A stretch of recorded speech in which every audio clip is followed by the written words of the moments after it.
Bapak, Ibu, saudara-saudari sekalian yang terkasih di dalam Tuhan. Kalau ibu bapak, saudara-saudari adalah orang-orang Katolik yang sejati,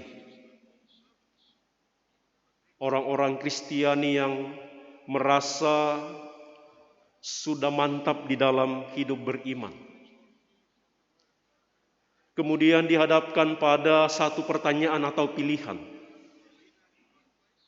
Mana lebih baik menurut ibu bapak, memberi atau menerima? Atau mana yang akan Anda pilih? Memberi atau menerima?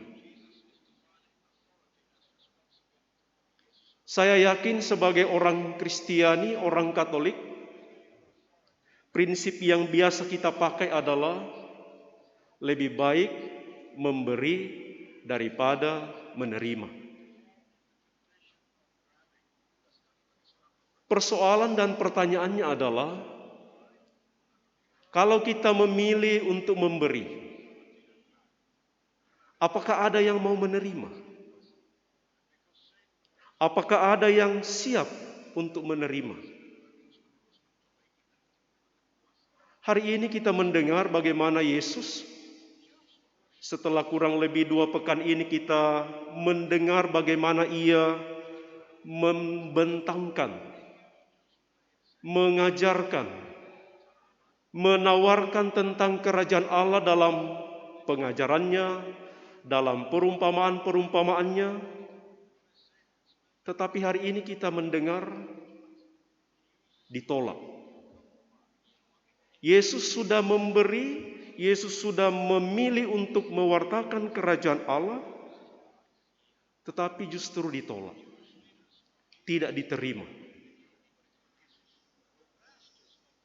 Saudara-saudari, orang menolak, orang tidak mau menerima karena merasa bisa segala-galanya, punya segala-galanya.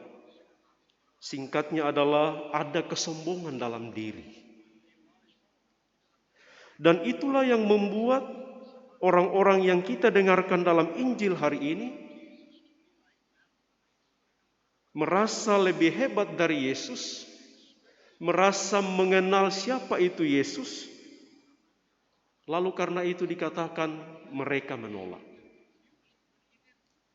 Dan saudara-saudari, ketika orang menolak tawaran kerajaan Allah, bahkan menolak Yesus sendiri, bagian akhir dari Injil dikatakan, maka Yesus tidak mengerjakan banyak mujizat di situ.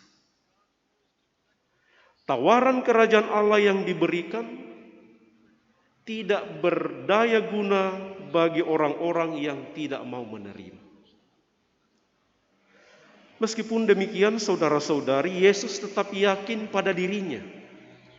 Yesus tetap pasti bahwa Dia adalah seorang nabi.